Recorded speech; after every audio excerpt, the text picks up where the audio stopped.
All right, welcome to the broadcast, and I start by asking you, should the parliament be dissolved after its inability to pass the third agenda rule? That is what Chief Justice CJ Maraga has suggested earlier today. Talk to me on 111 444 111 111 444 111. Should the parliament be dissolved?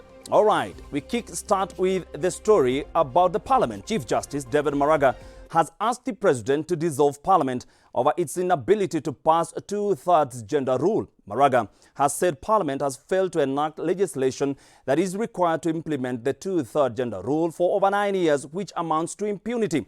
But in a quick rejoinder, Speaker of the National Assembly, Justin Muturi, has said the issue of two-thirds gender rule should be subjected to a referendum. Muturi has shifted the blame to the government, saying it is the one charged with empowering Kenyans to ensure that two-thirds gender members of all elective and appointive positions are not of the same gender. Also, Muturi has said leaving the issue of gender parity to Parliament will be direct expression of the will of the people, and will also mean a higher number of legislatures.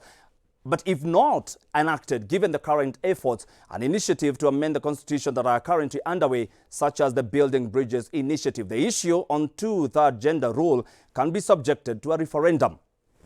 The Chief Justice said he was in receipt of 5 petitions asking him to advise to dissolve the parliament. In his advice to the president, however, Maraga has said, and I quote, "There is no doubt that a dissolution of parliament will cause inconvenience and even economic hardships.